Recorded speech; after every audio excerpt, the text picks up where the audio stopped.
孙先生，21岁，来自河北，学生。刘女士，21岁，来自四川，学生。有请两位，有请。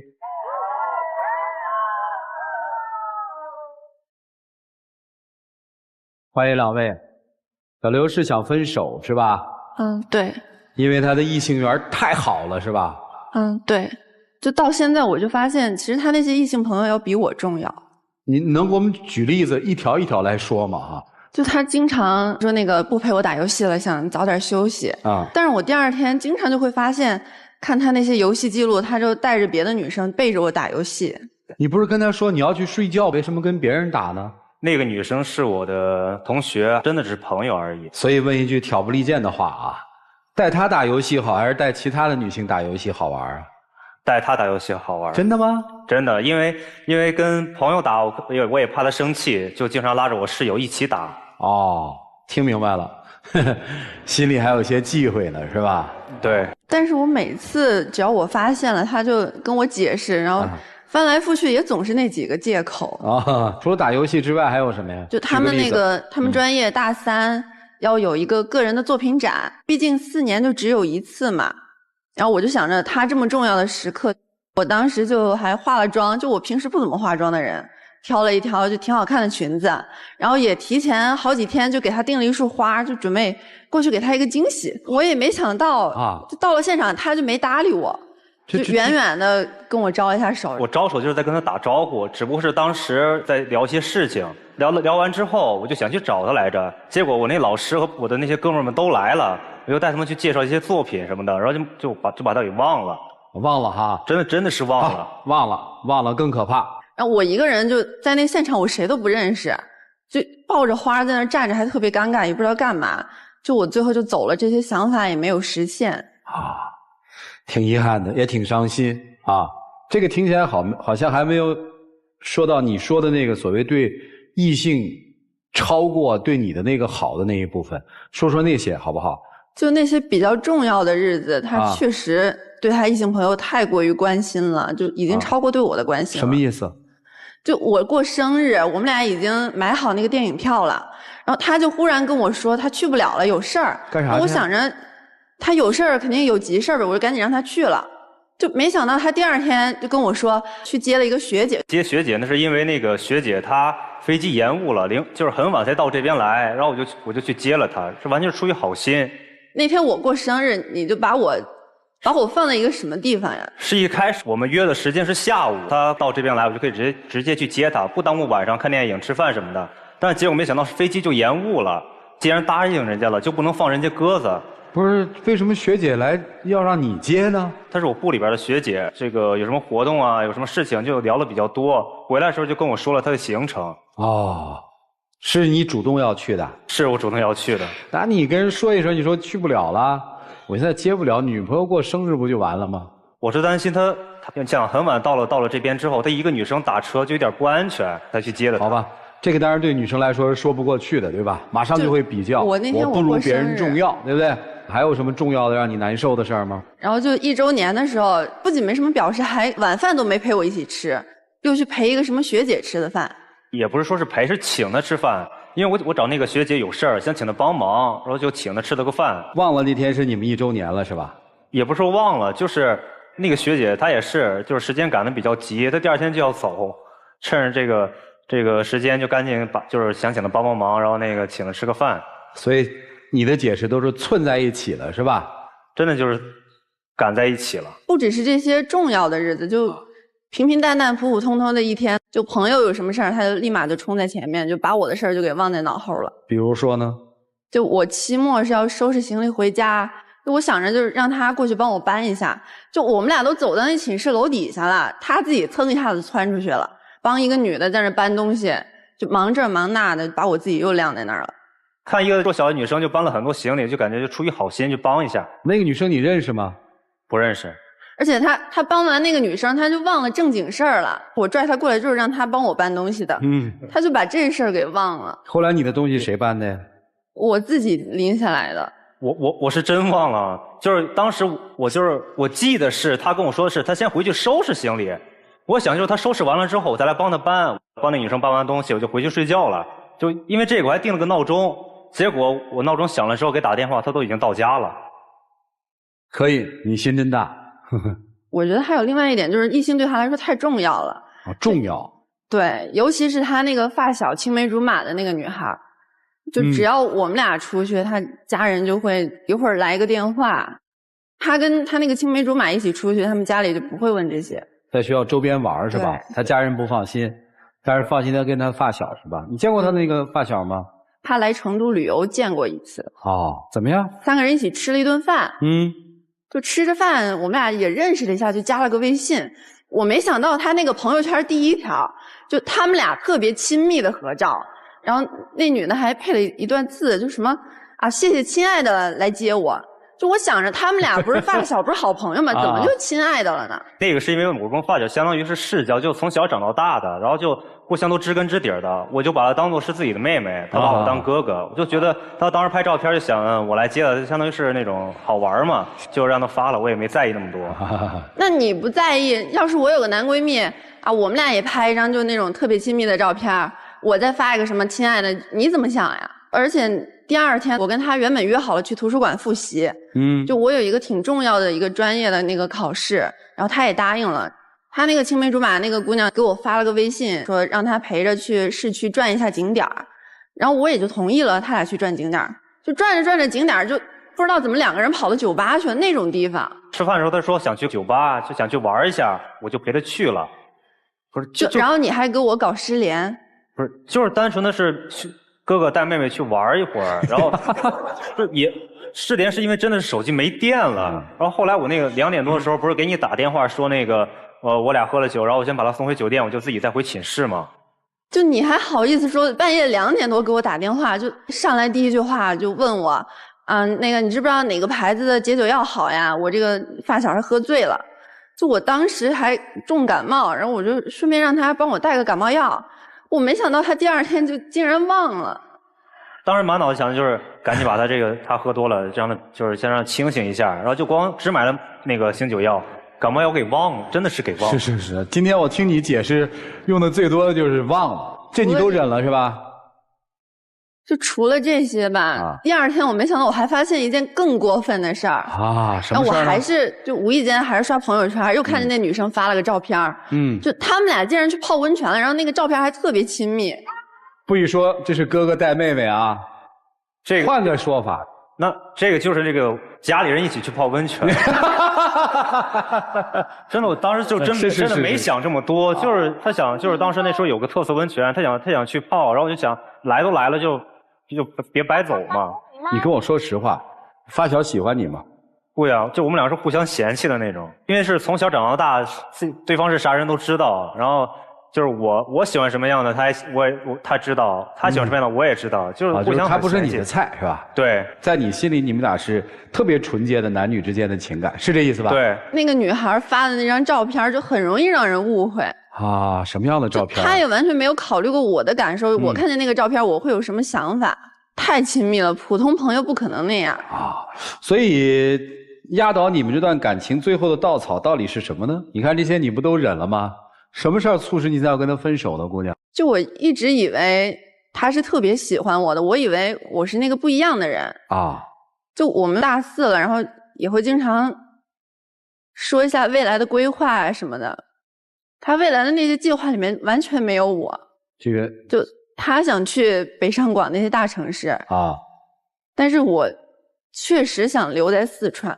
我跟他讨论过，也不是说没有把他放在我的人生规划当中，是我想带他一起去北上广，因为我觉得北上广机会多，然后能力强的人也很多，我想去提升一下自己的能力。如果说最后真的就是不想在那边待了，也不是不可以回四川。所以你的表述是你的世界里有他，因为你是带着他一起去闯荡，是吧？对。这可不是你说的，人家没规划里没你，人家有你啊，只是跟你想的不一样嘛。所以你的打算是留在四川是吗？对。姑娘，咱做个选择题，他要留下来，你还想跟他继续吗？就调整一下他跟他那些异性朋友的那些关系的话，还是有可能的。就留下来是有可能的，去北上广就一点机会都没有了，是这意思吗？那留下来和去北上广是不是都会有一个前提，就是你要改变你对待异性的态度，如果你不改变这2个，我都不会考虑。对，啊，他起码能给我一点安全感。啊，给点安全感，能改吗？可以改啊，可以改。去北上广吗？看他的表现吧。啊，你看这姑娘，短短的这个几分钟的时间，这里面情绪有特别大的变化。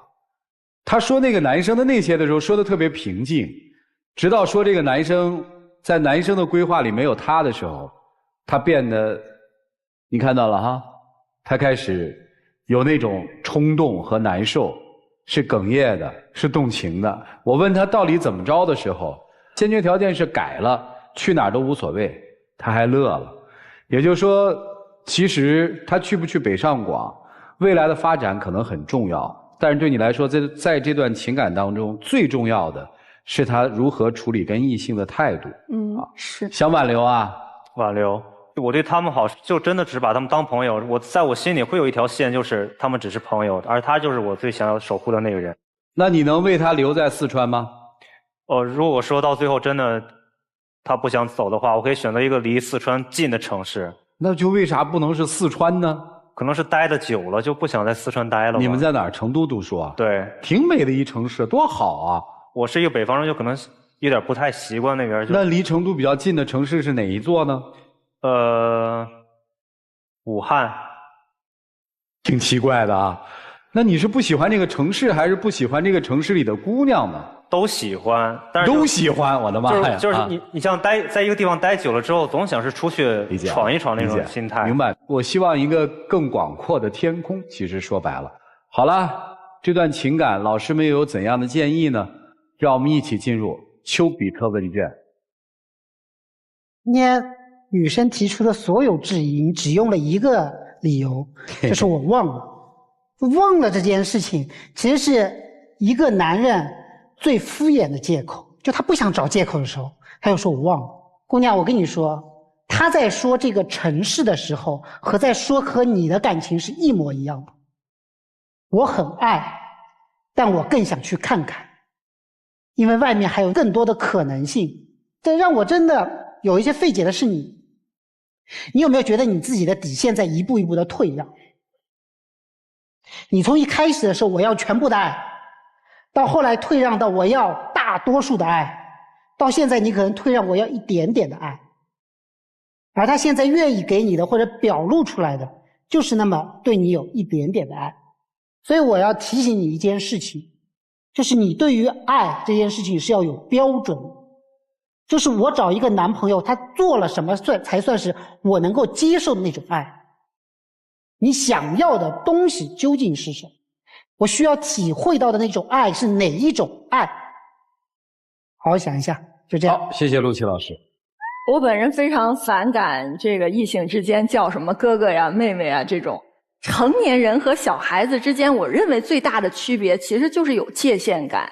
你看我们的小花童，两个小朋友手拉着手出来，我会觉得特别可爱，很美好。但是你想，如果你跟你的那个妹妹手拉着手出来，你说我心里非常干净，我跟她没有任何的这个其他的想法，但是所有的人都会觉得有点奇怪。这个就是成年人和小孩子之间最大的区别。就是你心里一定是要有界限的，你知道我现在是一个男人，而那个妹妹她也是一个成年的女孩了。今天这个女孩来不是无理取闹，至少站在一个女性的角度上，我会觉得我跟她是有共鸣的。10年前啊，我身边也是有一个好闺蜜，然后她的那个男朋友当时她还没有结婚，特别爱跟异性开玩笑。他也没有什么实质性的进展，就是爱跟人家打打情骂骂俏，然后开开玩笑。后来这个女孩子有的时候就很纠结，说你看她特别爱跟异性开玩笑，我到底应不应该嫁给他？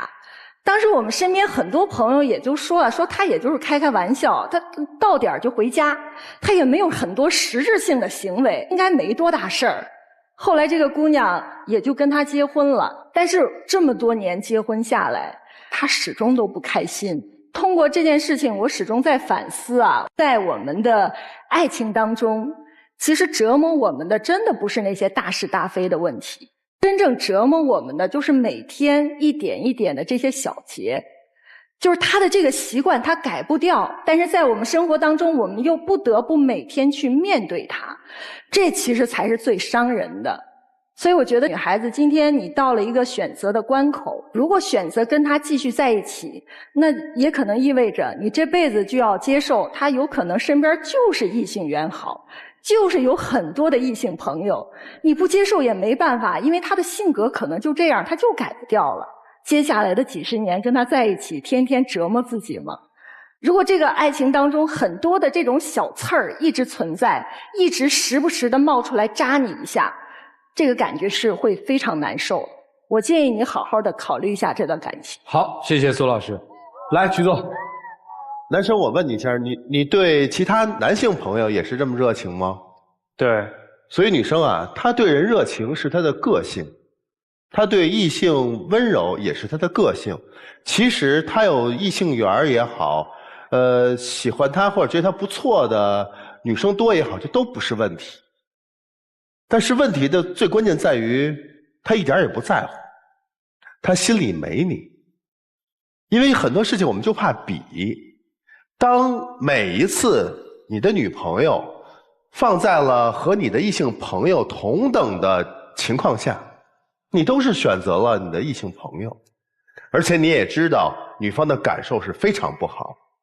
她过生日你去接学姐，1周年很重要的纪念日你又去忙别的，尤其是那个异性的发小，一次又一次的过分。他明明已经表达了自己内心的不痛快，看到了你们亲密的照片、亲密的话，谢谢亲爱的来接我，然后还要去跟人家泡酒吧、失联、泡温泉，一次又一次的。请问你把他放在了什么程度？你觉得他可能就是你的一个异性朋友，甚至于还不如。包括在未来可能你们要选择在哪儿工作，他说我就在四川。好，你即使不在北上广深，对不起，我也不想在四川，在武汉，林林总总没有一点看出你为他考虑，为你们俩未来考虑。给女生一个建议，如果说现在你还不能像我这样看透他一点也不在乎你的话，好，教你一招，保持距离。你就在成都，不要跟他去北上广或去哪儿，让他自己去发展。当距离产生之后，你会发现这个人到底对你的真心还在不在。第二，你要提升自己的价值，不管是你在修炼自己的独立性也好，还是在自己未来的工作方面有自己的见解也好，都要把自己的独立尊严抓上去，提升自己，跟他保持距离，就是对付这样的男朋友的最好的手段，是不是？好，谢谢曲总。来，涂老师。说实话，在生活当中，对于那些异性缘特别好，或者说人缘特别好的人，我都是敬而远之的。一个人如果过于的在乎在所有人心目当中的价值，那么这种行为本身就是没有价值。这种人要么就是自卑，要么就是希望通过经营这种跟所有人之间的关系来获利。人与人之间的互帮互助是必要的，付出善良也是必要的，但是一个人的与对方之间的关系，其实靠的是他的人格魅力和工作上的能力，而不是靠刻意的去经营。我只在乎我在乎的人是不是在乎我，我根本不在乎那些我不在乎的人心里到底是喜欢我还是讨厌我。真实的人性应该是这样。而这个男生显然就是那种特别希望在所有人心目当中，尤其是在异性心目当中，我都是一个完美形象。他无法均衡住在我身边的人到底哪些是重要的，哪些是不重要的。说实在话，做这样的人的朋友都很难受，因为没有远近之分，更别说做爱人。因为你会时时刻刻的就像你所感觉到的一样，我和一个普通的异性没有太大的差异，那无疑是一种痛苦。他反反复复说那座城市我也喜欢，你我也喜欢，但我就想出去看一看。这句话在我所理解的看来，就是在不断的挑选和比较。但是爱人不是挑选出来的，爱情也不是比较出来的。通常爱上了喜欢了，那就是那个人。一旦在2个人或者3个人或一群人当中去比较哪个人更适合自己，这种爱本身就不够纯粹，而也没有任何一个人喜欢被比较。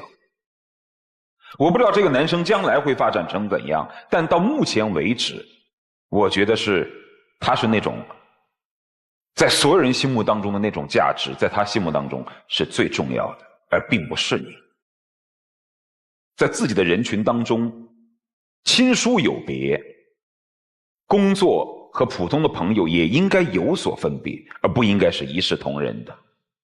太过于在意外界对自己的看法，这个人内心没有重点，而你更别想成为那个重点。所以他爱去哪儿去哪儿，久而久之，这段关系真正的实质就出来了，你在他们心目当中真正的价值和地位就已经出来了。所以且行且珍重，就这个。好，谢谢涂老师。他们说细节决定成败，爱情当中仔细想还真是这样哎，哪有那么多的大是大非供你选择呢？他现在就跟你说了，我留在成都，你还要他吗？他现在就跟你说了，我以后再不跟那个女生那样了，你还信他吗？确切的说，我也不知道我到底该不该信他。这就是爱情的魔力。可能别人看着都不合适了，但是我还抱有一点希望。你想摇醒他又很难。我其实注意到你的一个关键词叫忘记啊，陆琪老师说的就比较决绝嘛，就忘记是一个男人连解释都不想解释的一个最懒惰的借口。至少我的解读是叫不重视，这个可以吧？不冤枉吧，就是不重视。就是大学期间谈了一场恋爱，曾经开心过，有人曾经真的爱过，现在不就面临一个选择吗？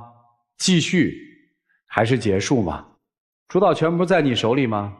其实你登上这个舞台的一瞬间，你就在告诉他嘛，我们还是有希望的嘛。自己选吧，一起进入真情60元。我可以为了你，就是慢慢梳理自己的与朋友之间还有异性朋友之间的关系，而且我以后做什么事儿也会先征求你的意见，争取以你为主，然后我保证以后会全身心的去关注，就是去关心你，去照顾你。如果真的到了最后你不想出去的话，我可以陪你留在成都。再给我一次机会吧。就他之前也给过我很多承诺，然后你现在在这儿所说的这些话，我也不知道我该不该相信你。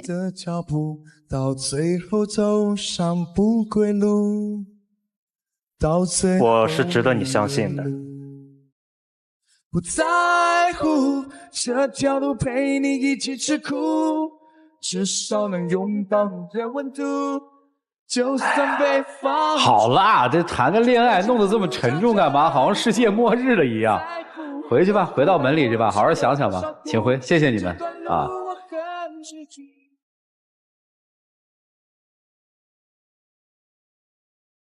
来，请关门。虽然不知道最后的结果，但是女生的那一番话倒给我们提供了很多可想象结果的空间和余地。来，让我们看看这对年轻人自己的选择是什么，请开门。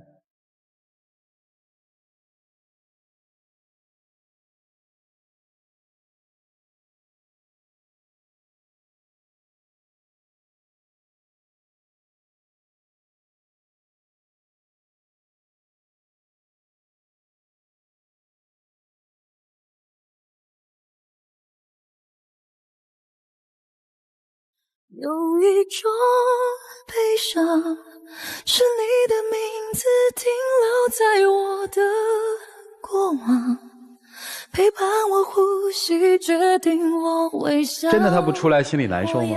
难受。下面生活还得继续，还得好好的实习，好好的学习，记住珍惜身边人，好吗？好，谢谢你哈，请回。有一种悲伤，是笑着与你